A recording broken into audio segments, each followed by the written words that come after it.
उठो, जागो और तब तक मत रुको जब तक लक्ष्य की प्राप्ति न हो जाए। इस वचन के लिए विवेकानंद की बड़ी प्रशंसा की जाती है कि विवेकानंद ने युवाओं को सफलता का एक अद्भुत सूत्र प्रदान किया है। अब ये वाक्य विवेकानंद का कोई निजी उत्पाद तो था नहीं। ये वाक्य उत्तिष्ठत, जागृत, प्राप्य वरान निबोधत, इस प्रकार के औपनिषदिक सिद्धांत से लिया गया है। अस्तु, सिद्धांत में तो कोई दोष नहीं है, लेकिन समस्या तब हो जाती है जब विवेकानंद जैसे लोग स्वयं वेद में अनधिकृत होकर वेद का व्याख्यान करने बैठ जाते हैं और एक दूसरे अनधिकारी मैक्स मूलर के बताए हुए उपनिषद भाष्य, वेद भाष्य आदि को या उपनिषद की व्याख्या को या उसके औपनिषदिक दृष्टिकोण को ब्रह्मर्षियों के तुल्य बताते हुए उसको वेदांतियों का भी सिरमौर कहने लग जाते हैं। तब चिंता होती है कि इन लोगों ने उपनिषदों का जो सैद्धांतिक मर्दन किया है उससे सनातन धर्म का लाभ हो रहा है या हानि हो रही है। विवेकानंद के विषय में हम पिछले 2 अनुभागों में आपको संकेत कर चुके हैं कि इस व्यक्ति की मानसिकता कैसी थी। विवेकानंद जिस समय गुवाहाटी आया था, कामाख्या मंदिर में भी आया। लक्ष्मीकांत शर्मा इत्यादि उस समय यहाँ के पंडा परिवार से थे जिसने विवेकानंद का आतिथ्य सत्कार किया था। आप कामाख्या आएंगे, मल्टी लेवल पार्किंग का यहाँ पर है बिल्डिंग, और वहाँ से आगे बढ़ेंगे बगलामुखी मंदिर की ओर। जब आप दाहिने मुड़ेंगे तो कुछ होटल्स हैं और उसके ठीक आपकी सड़क की दाहिनी ओर केदार भगवान का मंदिर है। उसके बाहर विवेकानंद की प्रतिमा लगी हुई है स्मारक के रूप में, और वहां पर उसकी बड़ी सुंदर प्रशंसा में बड़ी सुंदर शिलालेख लगे हुए हैं, क्या क्या बातें की हुई हैं। तो विवेकानंद कामाख्या आया था, दर्शन इत्यादि सब किया, 2-4 दिन रहा भी, और उस समय विवेकानंद को हो गया बुखार। जब बुखार हो गया, बीमार पड़ गया, बाद में गुवाहाटी में जाकर रुका था, अन्यत्र कामाख्या के शिखर पर तो मतलब नील पर्वत पर तो नहीं रुका था। तो वहां पर उसके व्यवस्था के लिए कॉटन कॉलेज गुवाहाटी का एक प्रोफेसर नियुक्त था जिसका नाम था पद्मनाथ। पद्मनाथ सैद्धांतिक सनातनी मूल्यों का प्रसारक अपने आप को मानता था और यज्ञोपवीत आदि से भी युक्त था पारंपरिक रूप से। तो उसने विवेकानंद और अपने संस्मरणों को व्यक्त करते हुए एक पुस्तक लिखी थी, रामकृष्ण विवेकानंद प्रसंग। रामकृष्ण विवेकानंद प्रसंग नाम से उसने एक पुस्तक लिखी थी, और इस पुस्तक में विवेकानंद से जुड़े हुए बहुत से रहस्यों को उसने प्रकाशित किया है जो आम जनमानस नहीं समझ पाता। तो पद्मनाथ ने क्या किया, जब विवेकानंद के सामने आया था तो उसने देखा कि विवेकानंद ने देखा कि वो जनेऊ बदलते हुए कुछ पढ़ रहा है। उस समय यज्ञोपवीत परिवर्तित कर रहा था वो। विवेकानंद अपना लेटा हुआ है, बुखार से ग्रस्त है, और सामने पद्मनाथ अपना नहा धो के जनेऊ बदल रहा था। साथ में रह रहे थे ना उस समय, तो जनेऊ बदल रहा था और पढ़ रहा था यज्ञोपवीतम परमम पवित्रम। तो विवेकानंद ने कहा कि तुम ब्लाइंड ऑर्थोडॉक्स हो, तुम अंधे विश्वासी हो, अंधविश्वासी हो, अंधे रूढ़िवादी हो। तो ये तो एक सामान्य अपना कुलधर्म निभा रहा है व्यक्ति, लेकिन विवेकानंद को ये बात पसंद नहीं आई। उसने कहा अरे तुम तो रूढ़िवादी हो, अंधविश्वासी हो, और ये जो तुम्हारे शरीर में पवित्र धागा है ये तुम्हारा भी नहीं, ये तो फारसियों से उधार लिया हुआ है। This after seeing Padmanath, Swami ji pinpointing blind orthodoxy commented that this sacred thread on your body has been mortgaged from the Parsis। Padmanath बोला कि ये कैसे हो सकता है, वेदों में इसका उल्लेख है, हमारा वैदिक विधान से यज्ञोपवीत हुआ है, वेद मंत्र इत्यादि का प्रयोग करते हैं, और हम तो वेद मंत्र का प्रयोग करके ही ये पवित्र यज्ञोपवीत धारण कर रहे हैं। तो जब इस यज्ञोपवीत को पवित्र यज्ञोपवीत को यज्ञोपवीतम परम पवित्रम इस मंत्र से पुष्ट किया गया, अभिमंत्रित किया गया, तो फिर यह कैसे फारसियों का हो सकता है विषय, ये तो वैदिक विषय हो गया। तो इसीलिए स्वामी क्या कहता है, ये पद्मनाथ ने कहा, how can it be because Veda mantram was recited while installing the sacred thread and in that mantra the word yajnopavita is clearly mentioned. तो स्वामी कहता है विवेकानंद कि प्लीज रीड दैट मंत्र, पढ़ो फिर से। तो पद्मनाथ कहा यज्ञोपवीतम परम पवित्रम प्रजापति सहजम पुरस्ताद, ये सब जो श्रुति है उसको पढ़ा। तो कहा देखो, सी दिस मंत्राज इंटरपोलेशन, देखो ये मंत्र ही नकली है, मंत्र ही प्रक्षिप्त है। This mantra's rhythm and its words are modern in nature, इस मंत्र की प्रवृत्ति और इसके शब्द मॉडर्न है नेचर में। लेकिन विवेकानंद को उपनिषदों का ज्ञान ही नहीं था, विवेकानंद को उपनिषदों के व्यापक शब्द विन्यास का ज्ञान नहीं था। उपनिषदों में बृहदारण्यकोपनिषद की जो शैली है वही शैली क्या किनोपनिषद की है? नहीं है। क्या छांदोग्योपनिषद की जो शैली है वही शैली ईशावास्योपनिषद की है? नहीं है। लेकिन क्या इनमें से कोई भी उपनिषद अप्रामाणिक है? नहीं है। वैसे ही श्री राम रहस्योपनिषद की शैली, मुक्तिकोपनिषद की शैली या संन्यासोपनिषद की शैली क्या एक समान है? नहीं है। क्या नृसिंहतापनीयोपनिषद या महानारायणोपनिषद या आप इधर देखें तो पाशुपत ब्रह्मोपनिषद, क्या इनकी शैली समान है? नहीं है। लेकिन क्या ये अप्रामाणिक है? नहीं, ये बिल्कुल विशुद्ध प्रामाणिक है। अथर्वशीर्षों में आप देख लीजिए, जो गणपति अथर्वशीर्ष की शैली है और जो शिव अथर्वशीर्ष की शैली है, क्या दोनों समान है? नहीं है। शिव अथर्वशीर्ष की शैली राम तापनीयोपनिषद के साथ जुड़ जा रही है बहुत अंशों में। यो वै रुद्रस्य भगवान या यो वै रामचंद्र सवै विष्णु हो तस्मै नमो नमः, इस प्रकार से जो शैलियां हैं वो इसमें रुद्र अथर्वशीर्ष की शैली राम तापनीयोपनिषद से मिलती है, लेकिन गणेश अथर्वशीर्ष से नहीं मिल रही है। तो क्या ये अप्रामाणिक हो गए? बिल्कुल नहीं। विवेकानंद को वैदिक साहित्य के शब्द विन्यास का भी बोध नहीं था, तो उसने कह दिया कि ये तो मंत्र ही प्रक्षिप्त है, इंटरपोलेशन है, ये तो मिलावट कर दी किसी ने। तो पद्मनाथ समझ गया कि इस व्यक्ति से बहस करना मूर्खता है। तो क्या कहता? There is no difference between you and Dayanand Saraswati, and in this condition there cannot be any debate. तुम्हारी और दयानंद सरस्वती की मानसिकता में, तुम्हारे लक्षण में कोई अंतर नहीं है, इसलिए तुमसे बहस करना बेकार है, यहाँ कोई वार्ता ही नहीं हो सकती। अब यज्ञोपवीतम परमम पवित्रम का तो लौगाक्षी गृह सूत्र में वर्णन मिलता है उसके विधान का, पारस्कर गृह सूत्र में भी इन सभी मंत्रों का संकेत प्राप्त होता है, बौधायन गृह सूत्र में भी, जहां जहां यज्ञोपवीत का विषय मिलेगा वहां इस मंत्र का संकेत प्राप्त होगा। तो श्रुत्युक्त मंत्र है, तभी तो श्रुति कल्प ग्रंथ उसका वर्णन कर रहे हैं। तो ये जो गोभिल गृह सूत्र में धागे का जनेऊ पहनना निषिद्ध है या मना है या वर्णन नहीं है, ऐसा जो मूर्खतापूर्ण प्रलाप करता था विवेकानंद, जिसकी पोल हम गोभिल गृह सूत्र से ही खोल चुके हैं, ऐसे ही जहां जहां गृह सूत्रों में, चाहे लौगाक्षी का मत देखिए, पारस्कर का, बोधायन का, इन महर्षियों का जो वेदोक्त मत गृह सूत्रों में संस्कारगत विधान के उपदेश में वर्णित है, वहां पर यज्ञोपवीतम परमम पवित्रम इत्यादि मंत्रों से ही संकेत किया गया है। और ब्रह्मोपनिषद में, नारद परिव्राजकोपनिषद इत्यादि में भी संन्यास की विधा के समय यज्ञोपवीत का जो विसर्जन करके ज्ञान यज्ञोपवीति होने की बात है, वहां भी इन सभी मंत्रों का प्रयोग किया जाता है। तो कैसा वेदांती था, कैसा औपनिषदिक सिद्धांत का यह प्रचार करता था कि एक ओर ये पवित्र यज्ञोपवीत की वैदिक परंपरा का उपहास कर रहा है और दूसरी ओर शास्त्रों में, गोभिल गृह सूत्र आदि में सूत्र का यज्ञोपवीत बनाना वर्णित नहीं है, ऐसी मूर्खता कर रहा है। अब विवेकानंद के साथ हमने कुछ लोगों का आपको नाम बताया था जो फ्रीमेसन्स के द्वारा अलग अलग मान्यताओं के उपदेशक के रूप में प्रवर्तित किए गए थे, जिसमें हमने आपको बताया था एक नाम, इस्लाम से मोहम्मद अब्दुह को खड़ा किया गया था, यहूदियत से इजराइल ब्रॉडी को खड़ा किया गया था, ईसाइयत से जॉफ्री फिशर को और हिंदुत्व से स्वामी विवेकानंद को। इसमें इस्लाम का जो इनिशिएशन था वो लॉज 1355 काउकाब अल शर्क कायरो में हुआ था।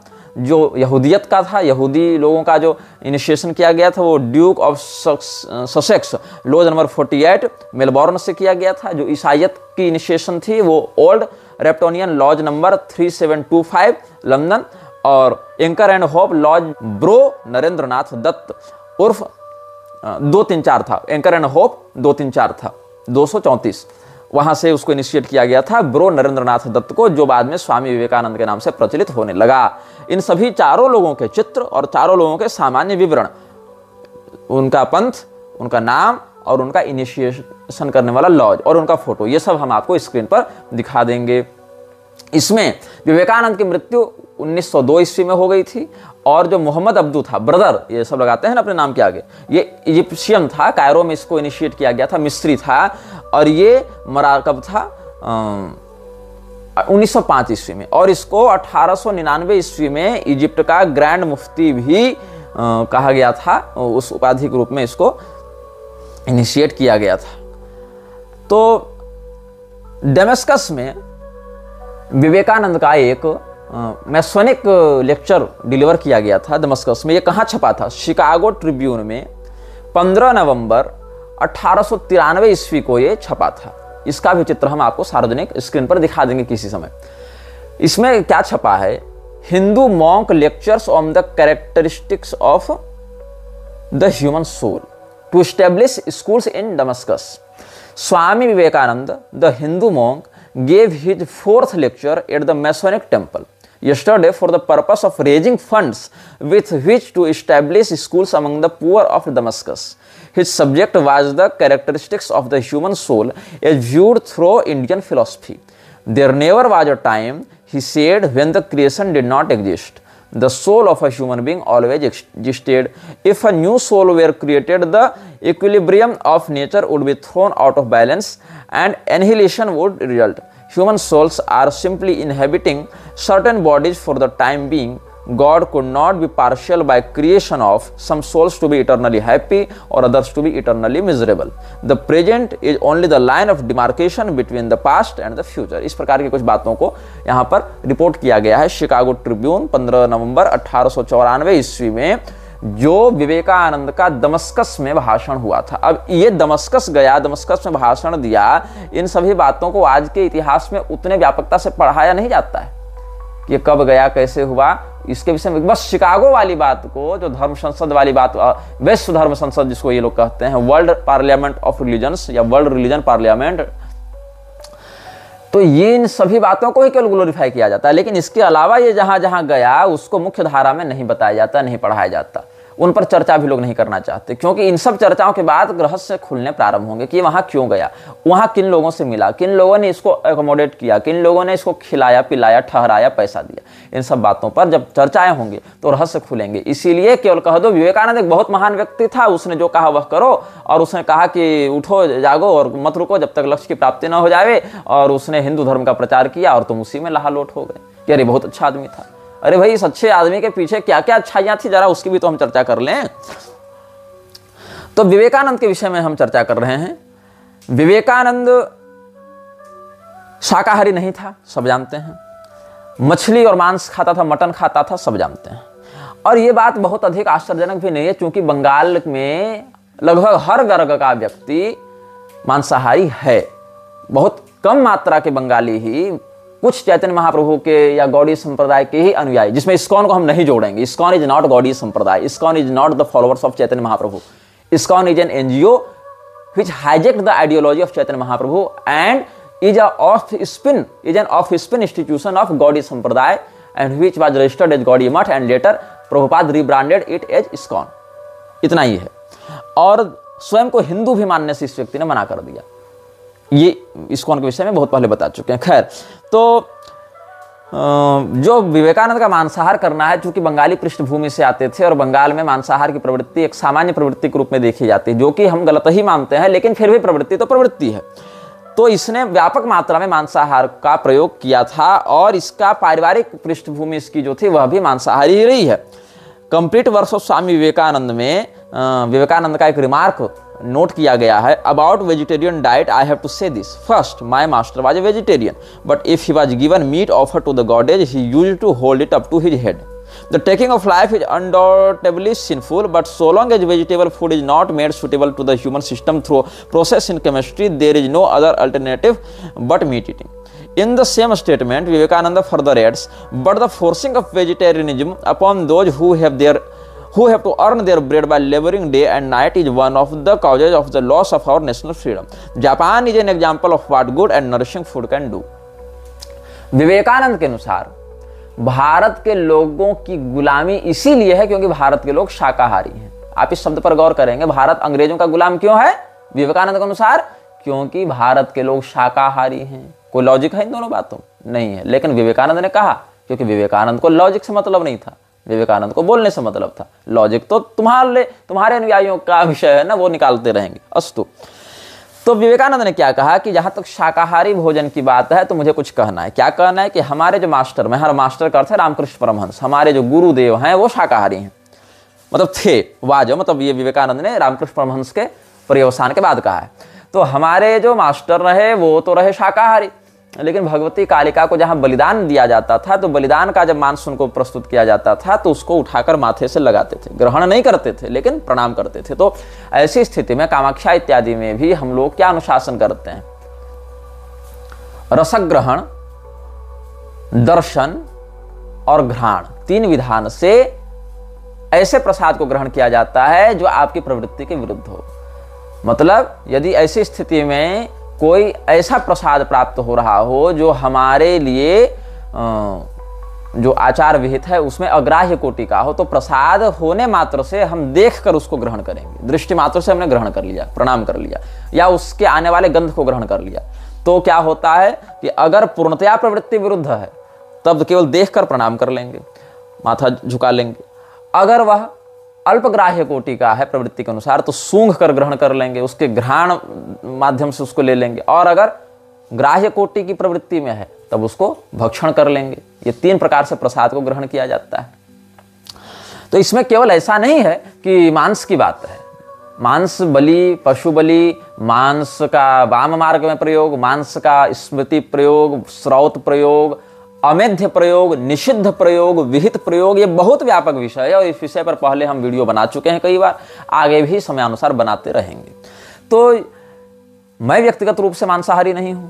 लोग मुझे कह रहे हैं कि तू तो मांस खाने वाला, श्मशान में मुर्दों से रमण करने वाला तांत्रिक है, कुछ भी लोग कहते रहते हैं। एक व्यक्ति कह रहा था कि तुम मेकअप करके कैमरे के सामने आते हो। अरे कैमरा के सामने रहे या कैमरा के बाद रहे, मेकअप तो हम कभी करते ही नहीं, तिलक इत्यादि करते हैं केवल। विवेकानंद तो वो भी नहीं करते, दिखा गया था तिलक इत्यादि। अस्तु, बात ऐसी है कि लोग मुझे क्रोधी मानते हैं। क्रोधी नहीं है, ऑफ कैमरा हम बहुत बढ़िया व्यवहार करते हैं लोगों से, बस कैमरा ऑन होने के बाद हमारी खोपड़ी घूम जाती है लोगों के अत्याचार और अधर्म को देखकर। अन्य लोगों के साथ क्या है, इधर उधर खूब उत्पात करेंगे, खूब षड्यंत्र और खूब पॉलिटिक्स और खूब चमचे में लगे रहेंगे, लेकिन कैमरा ऑन होने के साथ ही बन जाते हैं सज्जन, संत, सरल। हमारा उल्टा है, हम ऑफ कैमरा ही सरलता में रहते हैं, कैमरा ऑन होने के बाद भड़क जाते हैं, अधर्म को देखकर, अन्याय को देखकर, अशास्त्रीयता को देखकर, यही सब नाटकबाजी को देखकर। अस्तु, विषय क्या था? विवेकानंद।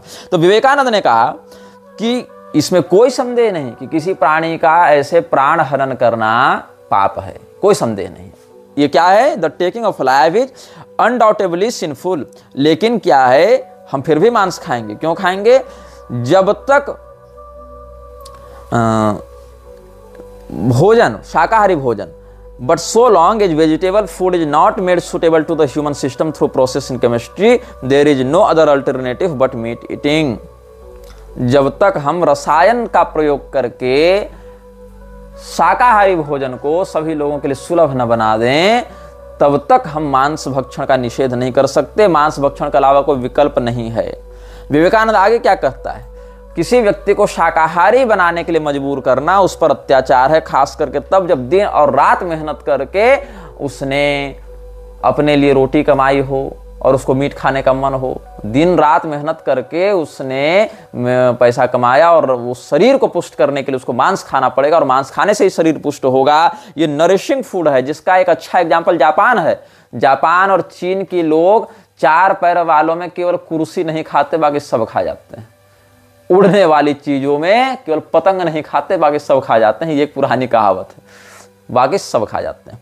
तो जापान एक अच्छा उदाहरण है कि कैसा भोजन करना चाहिए। पौष्टिक भोजन करने से, अच्छा भोजन करने से शरीर कितना सुदृढ़ रहता है, ये जापानियों से सीखना चाहिए भारतीयों को। और भारत के लोग शाकाहार पर जोर दे रहे हैं, इसी कारण से उनका शरीर कुपोषित होता जा रहा है और वे अंग्रेजों के गुलाम बनते जा रहे हैं। बंगाल के फेमाइन में अंग्रेजों ने कितना अन्न का अवैध कारोबार किया, लोगों के घर से अनाज छीन छीन कर ले जा रहे थे, लोग भूखे मर रहे थे और उनको भूखे मरने के कारण महामारी से भी अधिक नरसंहार का सामना करना पड़ा। इन सब विषयों पर रामकृष्ण मिशन नहीं बोलता।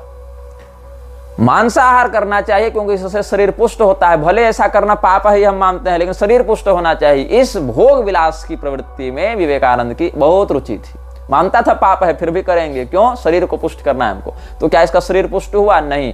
70 तरह की बीमारी लेके 49 साल में मर गया, इतना पुष्ट हो गया इसका शरीर। खैर, अच्छा, अगर ये मानता है कि जो व्यक्ति दिन रात मेहनत करके चंद पैसे कमा रहा है, मजदूरी कर रहा है, उसको तो हक है ना कि वो मांसाहार कर सके ताकि उसका शरीर पुष्ट हो। तो भैया मेरे यह बताओ कि उसको दिन रात मेहनत करके पैसा कमाने की क्या आवश्यकता है? मांसाहारी करना है ना, उठाए भाला और चल जाए जंगल, एक आध हिरण मार के खा ले।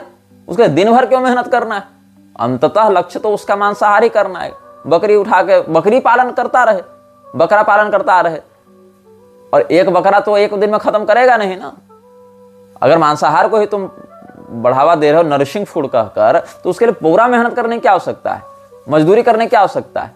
10-20 बकरे चुरा लो कहीं से और बकरा पालन करते रहता और 1-2 बकरा बेचकर कुछ तेल मसाला ले लेता और बकरा भून के खाते रहता, तो बन गया वो बहुत बड़ा पुष्ट व्यक्ति और भारत भी आजाद हो जाता विवेकानंद के अनुसार। हो जाता कि नहीं हो जाता? तो एक और भारत को आजाद करवाने के लिए क्या कहता है विवेकानंद कि हे हिंदुओं, अपने समस्त देवी देवताओं को भूल जाओ और हे हिंदुओं, दबा के मटन खाओ ताकि तुम्हारा शरीर पुष्ट हो जाए और तुम अंग्रेजों को भगा दो। ये क्या है? ये विद्वता है इसकी, ये विवेकानंद का अविवेक है। अब द मॉन्क एज मैन, ये पुस्तक शंकर ने लिखी थी 2003 में। उसने लिखा था कि विवेकानंद एक क्लब चलाता था, उसका नाम था ग्रीडी क्लब, मतलब लोभियों का समूह। और ग्रीडी क्लब में क्या किया जाता था? बढ़िया बढ़िया माल मटेरियल सिद्ध करके खाया जाता था। विवेकानंद को चिलम फूंकने में समस्या नहीं थी, विवेकानंद को मछली खाने में समस्या नहीं थी, विवेकानंद को मटन खाने में समस्या नहीं थी और खिलाने में भी समस्या नहीं थी। बीफ तक मांगने, जब इसको पूछा गया क्या खाइएगा, तो बीफ तक इसने मांगा है। कहाँ मांगा है, किसके सामने मांगा है, कहाँ वर्णन है, ये सब आगे बताएंगे, ध्यान से सुनते जाना, सबका वर्णन करेंगे। तो विवेकानंद ने क्या किया था? फ्रेंच कुकिंग बुक्स रखी थी अपने पास, इस पुस्तक में सब प्रमाण दिया हुआ है। फ्रेंच कुकिंग बुक्स रखी हुई थी और फ्रांसीसी विधि से मांस पकाने में उसको अच्छा लगता था। ग्रीडी क्लब नाम का एक क्लब चलाता था जहां ऐसे चटोरे लोग भरे हुए थे और खूब मांस मछली खाते थे। अच्छा, ये कहता विवेकानंद कि अनाज सबके लिए सुलभ नहीं है, इसीलिए हम मांसाहार करने को विवश हैं, क्योंकि अल्टरनेटिव नहीं है। तो विवेकानंद जो मांसाहार करता था उसमें सब्जी और मसाला और तेल हल्दी डालता था कि नहीं डालता था, कि कच्चे भून के खा जाता था?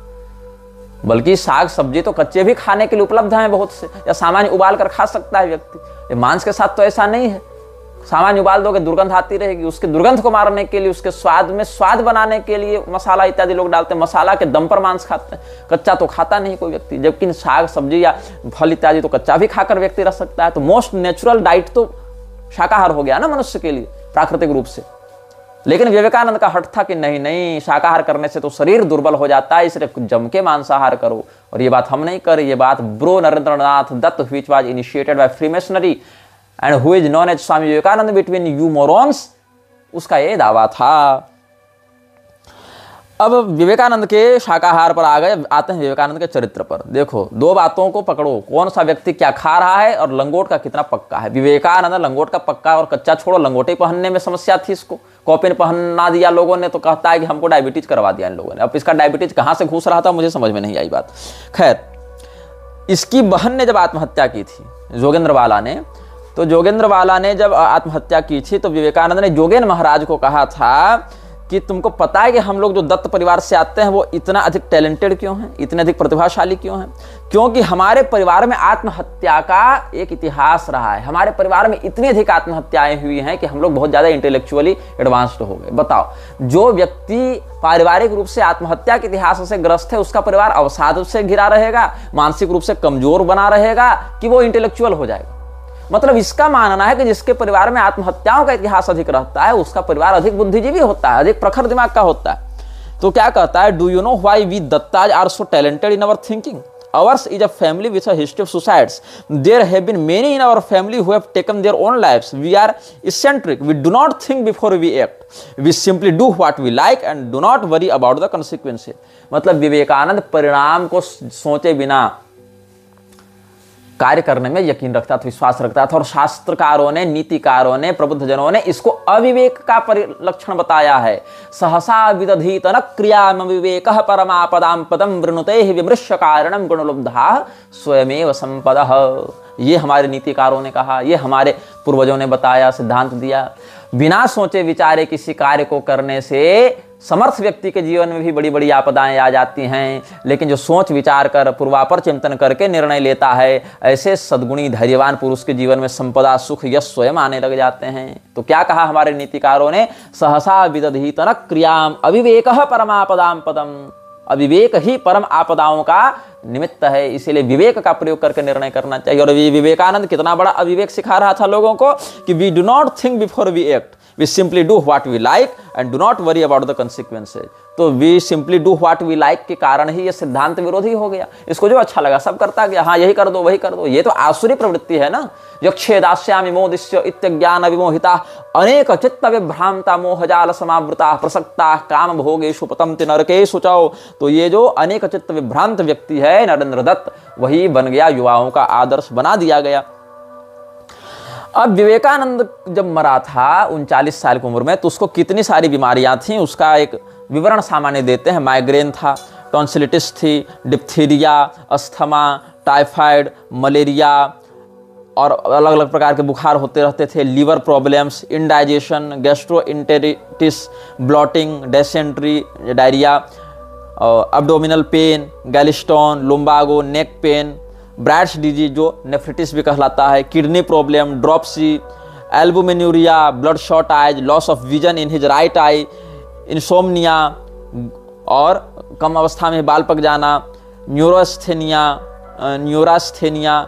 फैटिग, अत्यधिक चक्कर आना, seasickness, sunstroke, diabetes and heart problems. अब इसमें बहुत सी बीमारियां जैसे सिकनेस इत्यादि जो है, सन स्ट्रोक इत्यादि पारिस्थितिक होती हैं, समुद्र यात्राओं के कारण होता है, बहुत धूप में रहने के कारण होता है, ये सब पारिस्थितिक है। या बहुत कुछ गंदे परिवेश इत्यादि कारण किसी को भी हो सकते हैं, जैसे मलेरिया, टाइफाइड इत्यादि, अशुद्ध भोजन से और मच्छरों के आतंक से ये सब हो जाते हैं। तो ये सब नहीं, लेकिन बहुत कुछ ऐसी बीमारियां हैं जो अशुद्ध खान पान के कारण, जो असंयमित जीवन शैली के कारण, चेन स्मोकिंग के कारण, दमे का मरीज है लेकिन गांजा इसको फूकना है, ब्लोटिंग का मरीज है लेकिन मटन दबा के खाना है, स्वयं को महापुरुष भी बताना है। तो ऐसे असंतुलित आहार विहार वाले व्यसनी नशेड़ी व्यक्ति को यदि आप युवाओं का आदर्श बनाएंगे तो उड़ता पंजाब तो बनेगा। तो इस स्थिति में बीमारी देखो किसी को हो सकती है, बहुत प्रकार की बीमारियां सबके शरीर में होती हैं। शरीरम व्याधि मंदिरम कहा, शरीर तो मंदिर है बीमारियों का, बीमारियों का अड्डा हो गया है शरीर, बीमारियों का केंद्र हो गया है शरीर। लेकिन खास करके तब जब आपको महापुरुष के रूप में व्यक्त किया जा रहा है, जब आपको योग और वेदांत का निष्णात बताया जा रहा है, और तब जाकर आप अपने प्रारब्ध के कारण नहीं ये सब बीमारियों से ग्रस्त बताए जा रहे हैं कि चलो ये तो बड़े नियम धर्म वाले व्यक्ति हैं, फिर भी देखो ना कौन सा पता नहीं कर्म फल था कि ऐसा कष्ट इनको भोगना पड़ा। आप उल्टे गांजा फूक के और मटन बनाने के लिए फ्रेंच रेसिपी बनाए आ रहे हैं, और आपको बनना है विवेकानंद। और फिर बीमारी पड़ने पर क्या कहते हैं, वन हैज टू डाई, सब मरना सबको है, तो हम भूखे काहे मरे, it is better to wear out than to rust out. ये इसकी भाषा शैली है, मरना है तो मरेंगे लेकिन दबा के मटन खाएंगे तब मरेंगे। अब ये तो हो गया इसका आहार। अब आहार शुद्धो चित्त संशुद्धि ही, आहार की शुद्धि से चित्त की शुद्धि होती है। अब आहार ही इतना गड़बड़ है तो चित्त कितना गड़बड़ होगा ये सोच सकते हो। तो अब हम आते हैं विवेकानंद के चारित्रिक पक्ष पर, और ये बहुत गंभीर दावा होने वाला, और सारा रेफरेंस देके, सारा प्रमाण देके हम बात करेंगे आपसे। तो एक व्यक्ति ने बड़ा गंभीर रिसर्च किया है जिसका नाम है नरसिंह प्रसाद।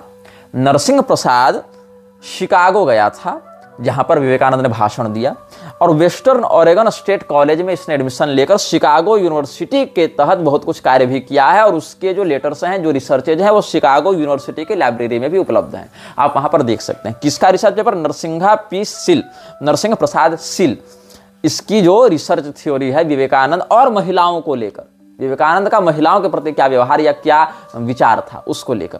तो वेस्टर्न ओरेगन स्टेट कॉलेज से इसने सब कार्य किया था, और लाइब्रेरी ऑफ शिकागो यूनिवर्सिटी में ही ये सब आपको डॉक्यूमेंटेशन मिल जाएंगे। इसका टॉपिक है स्वामी विवेकानंदाज कॉन्सेप्ट ऑफ वुमेन। अब इसने इस रिसर्च को करने के लिए जिन पुस्तकों का आश्रय लिया, उन मूल पुस्तकों से हम आपको रेफरेंस देना प्रारंभ करते हैं, कि ऐसा थोड़ी कि नरसिंह प्रसाद ने लिख दिया तो मान लें।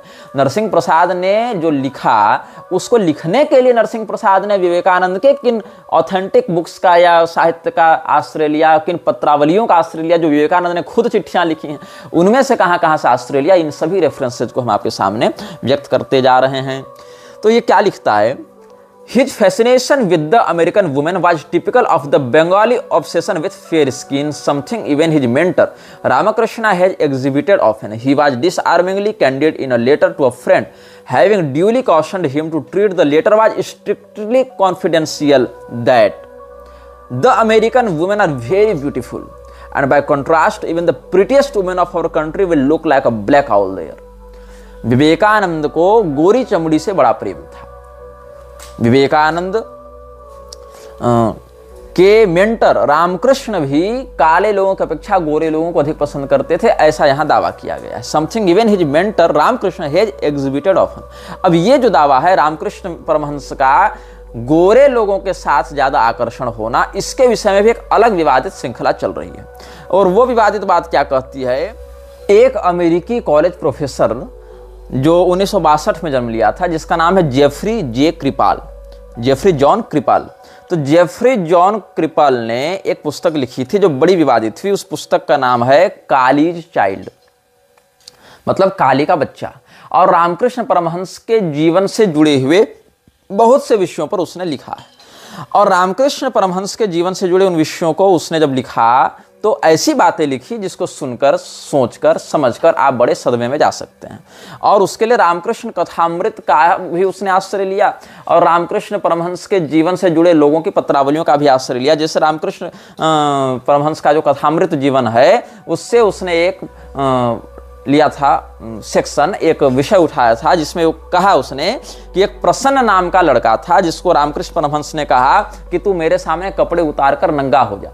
और जब वो बच्चा उसके सामने नंगा हो गया तो कहा वाह क्या बच्चा है। वन डे फॉर एग्जाम्पल ही मतलब Ramakrishna asked the boy Prasanna to strip himself naked for him, where अपन Ramakrishna exclaimed what a boy, ये कहा।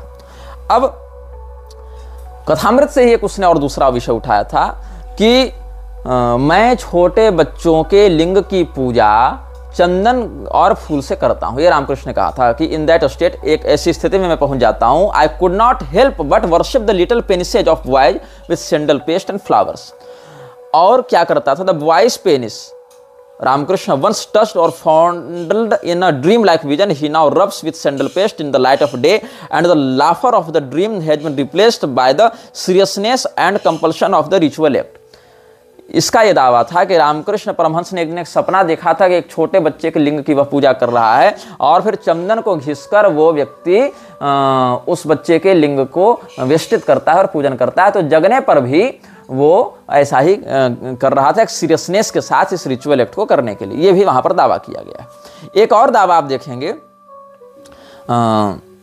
रामकृष्ण परमहंस कथामृत से ही, a certain person slanders me greatly, he only says that I love boys. और इस विषय को उठाकर कहा जाता है कि रामकृष्ण परमहंस पुरुषों की ओर आकर्षित होते थे, स्त्रियों की ओर नहीं। इसीलिए शारदा माई से उन्होंने मातृवत संबंध रखा, पत्नीवत संबंध नहीं रखा। यह भी एक थ्योरी बाहर निकल कर आती है क्योंकि वो व्यक्ति समलैंगिक था और पुरुषों की ओर आकर्षित होता था। ऐसा भी दावा इस पुस्तक में किया गया। और यहां तक कि a naked person used to stay around, I would play with his little penis with my hand, then I would laugh a lot, this naked form used to come out of me, it was in the form of a Paramahamsa like a boy. ये सब बातें भी इसमें कही गई हैं। तो इन विषयों के कारण बहुत विवाद हुआ।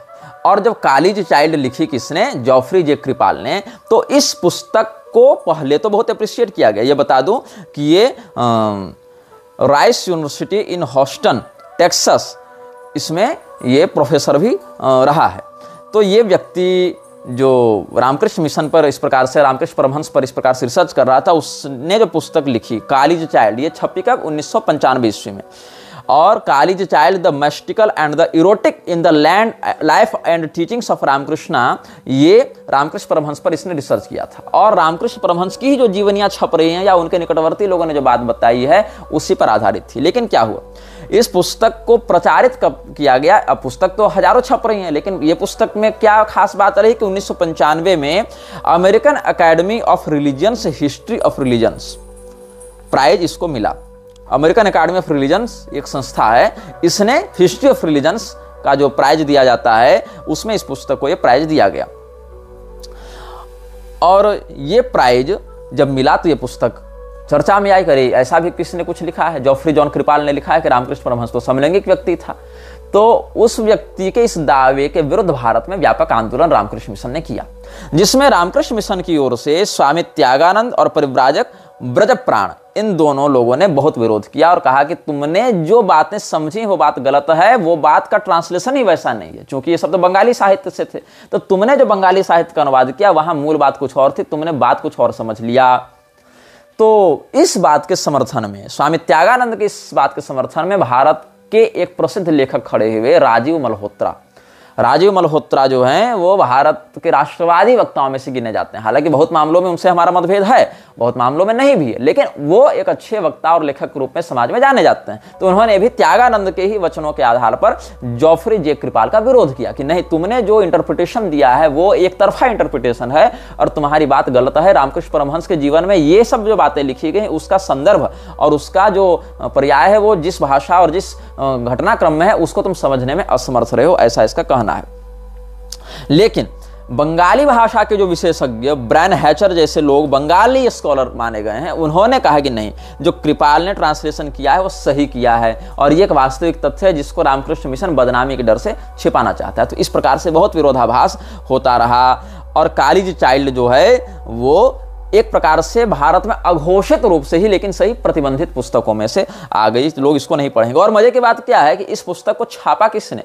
इस पुस्तक को यूनिवर्सिटी ऑफ शिकागो प्रेस ने ही छापा था, वही शिकागो जहां विवेकानंद जाकर भाषण दे आया था। तो इसको बहुत क्रिटिसिज्म मिली और कहा गया कि इस बुक में 3 बातें ध्यातव्य है कि इसने बंगाली का गलत अनुवाद किया और तंत्र शास्त्र के विषयों का मिसअंडरस्टैंडिंग किया, मतलब मिस इंटरप्रिटेशन किया और साइको एनालिसिस के वर्तमान विचारधाराओं को गलत तरीके से प्रेजेंट किया। तो इस पुस्तक को बैन करने के लिए भारत की संसद में 1996 में एक बिल लाया गया, एक निवेदन किया गया।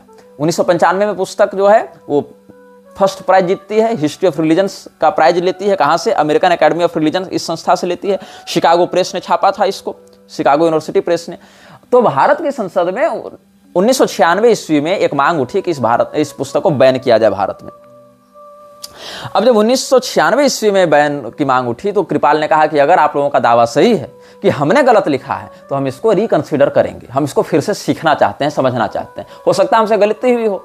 तो उसने फिर से रिकंसिडर किया और एक रिवाइज्ड एडिशन इस बुक का निकाला। कब? 1998 ईस्वी में।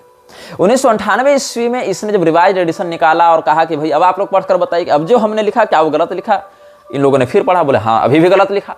तो 2001 ईस्वी में फिर सेकेंड एडिशन को बैन करने के लिए भी एक पिटीशन दायर किया गया, किंतु यह पुस्तक आधिकारिक रूप से बैन नहीं हो पाई। लेकिन दंगा, विरोध और जान की धमकियां आ रही थी ना जॉफ्री कृपाल को कि तुमको मरवा दिया जाएगा, मर्डर की धमकी आ रही थी, इसीलिए इस पुस्तक का व्यापक प्रचार नहीं हुआ। और सरकारी रूप से तो बैन नहीं हुई पुस्तक, लेकिन व्यवहारिक रूप से मार्केट से इस पुस्तक की प्रतियां हटा ली गई। अच्छा ठीक है, हम इस विषय पर कोई चर्चा नहीं करेंगे।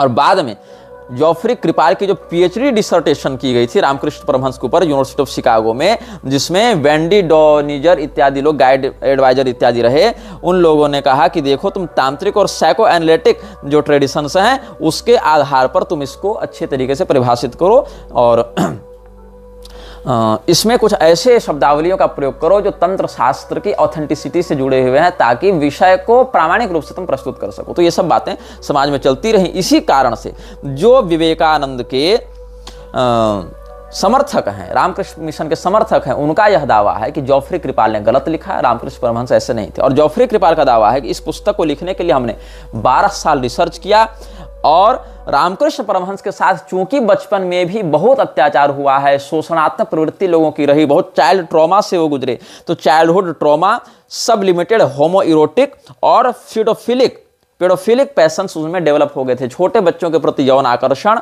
और मानसिक संवेदना, समलैंगी के प्रति, समलिंग के प्रति समलैंगिकता का उदय होना, ये सब जो है रामकृष्ण परमहंस के व्यक्तित्व में आने लगे। और इसको हम 12 साल पहले जो मैल्कॉम मैकलीन ने रामकृष्ण कथामृत का इंग्लिश ट्रांसलेशन किया था, उससे भी हम इसको पुष्ट कर सकते हैं कि रामकृष्ण कथामृत जो 5 वॉल्यूम में लिखी थी ना महेंद्र नाथ गुप्ता ने, तो उसको बाद में मैल्कॉम मैकलिन ने अनुवाद किया था अंग्रेजी में। तो 12 साल पहले जो इसने अंग्रेजी अनुवाद किया है रामकृष्ण कथामृत का ही, उसी से हमने रेफरेंस देकर लिखा है, ऐसा जॉफ्री जे कृपाल ने दावा किया। तो ये सब अलग अलग पक्ष समाज में चल रहे हैं रामकृष्ण परमहंस के व्यक्तित्व से जुड़े हुए, जो कि हमने आपके समक्ष स्पष्ट कर दिया है। तो अब हम बताया क्यों रहे थे ये सब विषय, क्योंकि विवेकानंद का महिलाओं के प्रति जो विचार था या जिस प्रकार के पत्रावलियां प्राप्त होती हैं उसमें जो बातें हैं उसको आप समझें, क्योंकि गोरे शरीर के प्रति रामकृष्ण परमहंस की भी होमो इरोटिक भावनाएं अभिव्यक्त होती थी, ऐसा बहुत से लेखकों और शोधकारों ने विवादित रूप से ही सही लेकिन दावा किया है। अब विवेकानंद के विषय में जो नरसिंह प्रसाद सील का हम रिसर्च आपको दिखा रहे हैं, वहाँ पर ये क्या लिख रहा है और कहाँ कहाँ से रेफरेंस देकर लिख रहा है, इस पर हम बता रहे थे। उसने एक चिट्ठी लिखी थी और उस चिट्ठी को विवेकानंद ने स्पष्ट कहा था कि ये स्ट्रिक्टली कॉन्फिडेंशियल चिट्ठी है। 2 बार उसने कॉशन किया था उस लेटर में। क्या कहता है, having duly cautioned him to treat the letter as strictly confidential. और इस चिट्ठी का वर्णन कहाँ है, तो prophetic mission volume 1 page number 445 and 446, Vivekananda's observations reported in the Detroit Tribune April 1, 1894। यहां से हम आपको बता रहे हैं। और कंप्लीट वर्क्स ऑफ विवेकानंद में भी इसका वर्णन आपको मिल जाएगा। He would reiterate his position in regards to the Hindu women 3 years later by claiming in his fantastic essay The East and the West that all of the nations of the world the Hindus are the handsomest and finest in features। उससे पहले इसने क्या कहा था, जो उस पत्र में लिखा गया कि the American women are very beautiful and by contrast even the prettiest women of our country will look like a black owl there। कि अमेरिकी महिलाएं चमड़ी के रंग में सबसे अधिक ब्यूटीफुल हैं, प्रीटी हैं, और हमारे देश की सबसे सुंदर स्त्री को भी अगर अमेरिकी मेम साहब के सामने खड़ा कर दिया जाए तो भारतीय महिला कैसी दिखेगी, एक काले उल्लू के समान दिखेगी अमेरिकी गोरी चमड़ी के सामने। अच्छा, हो सकता है यहां पर तथ्यात्मक बात हो रही हो सकता है विवेकानंद ने जो कहा उसके पीछे एक फैक्ट को प्रदर्शित करना हो, हालांकि ये फैक्ट है नहीं, फिर भी विवेकानंद के नजरिए से हो सकता है ये फैक्चुअल स्टेटमेंट रहा हो। तो इसकी हम आगे पोल खोलते हैं। क्या लिखते हैं ये लोग, the young ascetic was so carried away by the beauty of the American woman that he did not even bother to contradict his observation on the beauty of the Hindu woman made only a few months earlier, that to see a Hindu girl is to pause and marvel that God could make anything so exquisite। क्या कहता है विवेकानंद, 3-4 महीना पहले ही विवेकानंद ने एक बयान दिया था हिंदू महिलाओं के रूप में कि अगर तुम्हें किसी हिंदू महिला को देख लो तो मन करता है खड़ा होकर बस देखता रहूं और तारीफ करूं क्या उसकी जिसने तुम्हें बनाया। ये विवेकानंद ने कहा। तो भैया तुम तो सन्यासी हो, माद्यते प्रमदाम दृष्ट्वा, तुम सन्यासी थे इसलिए तो कहा कि भंगी का चिलम क्या, अपन सन्यासी अपन माल फूंकेगा। लेकिन अभी तुम कह रहे हो कि अरे कोई हिंदू महिला को देख तो लो एक बार, ऐसा लगे क्या फुर्सत से ईश्वर ने इसको बनाया, क्या रचना बनाई है ईश्वर ने। तुम रुक कर उसको देखने के लिए, उसको घूरने के लिए वश हो जाओगे। ये मानसिकता थी विवेकानंद की।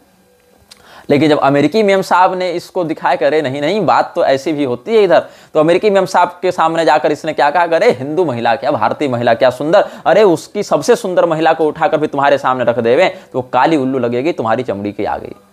तो ये विवेकानंद के रिमार्क्स जो हैं वो वही थे कि सामने कोई सुंदर महिला दिख जावे तो उसको सीधे उर्वशी, मेनका, रंभा, तिलोत्तमा सिद्ध कर दो। ये विवेकानंद के विचार हमने तुमको स्पष्ट रेफरेंस के साथ बता दिए कि कहाँ वर्णन है। फिर हम आगे बताते हैं, इसका और भी आपको मिलेगा वर्णन, जो complete works of Vivekananda volume 7 है उसमें भी ये सब मिल जाएगा। जब 5 सितंबर 1894 को विवेकानंद ने मनमथनाथ भट्टाचार्य को लिखा था पत्र, और पत्रावली में बंगाली संस्करण भी छपा हुआ है इसका, और जो इसमें इंग्लिश ट्रांसलेशन है वो भी हम आपको बता चुके हैं। प्रोफेटिक मिशन इत्यादि में भी ये सब बातें वर्णित हैं। वेद कहते हैं संन्यासोपनिषद में कि सन्यासी को तो स्त्रियों के प्रति दृष्टिपात भी करने से बचना चाहिए, क्योंकि 2 चीज से बड़ा तगड़ा नशा होता है, एक शराब पीने से और एक स्त्रियों की सुंदरता का अवलोकन करने से। इसलिए माद्यते प्रमदाम दृष्ट्वा सुराम पीत्वा च माद्यति, सन्यासी को दोनों चीजों से, प्रमदा दर्शन से और सुरापान से दूर रहने का अनुशासन वेद देते हैं। लेकिन गांजा फूक के, मटन खा के क्या गजब बनाया ईश्वर ने तुम्हें, ऐसा कह के हिंदू महिलाओं को घूरने वाला व्यक्ति अमेरिका जाते ही पलट जाता है और कहता करे सबसे खूबसूरत भारतीय महिला को भी अमेरिकी मेम साहब गोरी मेम के सामने खड़ा कर दें तो इनकी गोरेपन के आगे तो वो काली उल्लू लगेगी, काला उल्लू के समान वो प्रतीत होगी। अब इतना ही नहीं, जो विवेकानंद पत्रावली है उसमें 1894 ईस्वी में विवेकानंद का एक पत्र संकलित किया गया है। उसमें कई संख्याएं, किसी एडिशन में लेटर नंबर 33 में भी इसका वर्णन किया गया है। जब राजा अजीत सिंह जो खेतड़ी के राजा थे उनको चिट्ठी लिखी थी विवेकानंद ने, तो इसमें क्या वर्णन है, The Swami's gratitude for the American woman was the outcome of his deep indebtedness to their generosity. Deep down at heart, he had been aware of the magnitude of love, kindness, respect, and material and moral assistance provided by them. He was quite candid in his acknowledgement in this regard to his letter to his Indian patron and disciple Raja Ajit Singh of Khetri. क्या लिखता है? American women, फिर exclamatory है, American women, 100 lives would not be sufficient to pay my deep debt of gratitude to you. I have not words enough to express the depth of oriental gratitude. If the Indian oceans were an inkstand, the highest mountain of the Himalayas, the pen, the earth, the scroll and time itself, the writer, still it will not express my gratitude to you. Hindi अनुवाद समझा देता हूं। अमेरिकी महिलाओं के प्रति अपने औदार्य को व्यक्त करते हुए राजा खेतड़ी जो हैं, खेतड़ी के महाराज शासक अजीत सिंह, उनको एक चिट्ठी लिखी थी 1894 में। किसने? विवेकानंद ने। कि अमेरिका की महिलाओं ने हमसे जो उदारता का, सम्मान का, प्रेम का, स्नेह का, सहयोग का व्यवहार किया है, भावनात्मक रूप से भी और सामग्री अकोमोडेशन से भी, हम उनका कर्जा कभी नहीं उतार सकते। अमेरिकी महिलाओं का कर्ज तो हम 100 साल में भी नहीं, 100 जन्मों में नहीं उतार सकते। अगर पूरे हिंद महासागर को हम स्याही में बदल दें, पूरा हिंद महासागर ही दवात बन जाए, स्याही में बदल दें, देखना इसके कवि कुशलता को देखना, विवेकानंद के कल्पना शक्ति का तुम आनंद लो। ये लिखता है, if the Indian Ocean were an inkstand, the highest mountain of the Himalayas, the pen, the earth, the scroll and time itself, the writer, still it will not express my gratitude to you. American womens, अगर पूरे हिंद महासागर को हम स्याही में बदल दें, अगर हिमालय पर्वत को मतलब हिमालय पर्वत जितना विस्तृत है उससे बने स्याही को हम हिंद महासागर जितने बड़े पात्र में रख दें, ये अर्थ है उसका। मतलब हिमालय पर्वत से स्याही बना लें, उतना स्याही का ढेर हो, उतना काजल का ढेर हो जिससे हम स्याही बना लें, और फिर हिंद महासागर जितने बड़े दवात में रख दें, और पृथ्वी को ही कागज बना दें। साथ ही साथ यहाँ पर तो द पेन लिखा है, हाईएस्ट माउंटेन ऑफ हिमालयाज, ये भी एक भाव यहाँ दिख रहा था कि हिमालय जितनी बड़ी मेरी कलम हो, और हिंद महासागर जितना बड़ा दवात, जितनी बड़ी दवात हो, और पृथ्वी जितना बड़ा पेपर हो, और लिखने वाला स्वयं समय हो, तब भी हे अमेरिकी महिलाओं, हम तुम्हारे किए उपकार का बदला नहीं चुका सकते। अब सोचो कितनी सुंदर बात कही, लेकिन ये बात भी चुराई हुई है। असित गिरि समं स्यात् कज्जलम सिंधु पात्रे, सुरतरुवर शाखा लेखनी पत्र मुर्वी, लिखति यदि गृहीत्वा शारदा सर्वकालम, तदपि तव गुणानामीश पारन्न याति। पुष्पदंताचार्य जी शिव महिम्न स्तोत्र में भगवान महादेव के लिए बात कहे हैं। असित गिरि समं स्यात् कज्जलम सिंधु पात्रे, जो कज्जल है वो पर्वत के समान हो जावे और सिंधु रूपी पात्र में रख दिया जावे। सुरतरुवर शाखा लेखनी पत्र मुर्वी, और कल्प वृक्ष की शाखाएं कलम बन जावे और पूरी पृथ्वी पत्र बन जावे। और ऐसे अनंत तुल्य संसाधनों से अनंत सामर्थ्यशालिनी भगवती सरस्वती अगर बैठकर आपके गुणों का कीर्तन करना चाहें, आपके सद्गुणों का वर्णन करना चाहें, तो भी ये महादेव जी आपके गुणों का वर्णन करके समाप्त नहीं किया जा सकता। ये हमारे यहाँ का शिव महिम्न स्तोत्र का श्लोक है, और ये विवेकानंद वहां से सारे के सारे दिव्य भाव उठाकर कहा छाप दिया, हे अमेरिकी महिलाओं, हम इस प्रकार के दिव्य संसाधनों से युक्त होकर भी तुम्हारे उपकार का बदला नहीं चुका सकते, तुम्हारी प्रशंसा नहीं कर सकते। मतलब इतना अनंत गुण तुम्हारे अंदर भरा हुआ। इन वृक्ष कन्याओं की चापलूसी में विवेकानंद ने शिव महिम्न स्तोत्र का श्लोक उठाकर चेप दिया, और ऐसा भाव व्यक्त करके खेतड़ी के राजा को चिट्ठी भी लिख दी। समझ रहे हो विवेकानंद का लेवल? यह वीडियो जल्द ही हटा दिया जा सकता है। कृपया थर्ड पार्टी एप्स का उपयोग करके डाउनलोड करें। आप इस वीडियो को अपने चैनल पर फिर से अपलोड भी कर सकते हैं।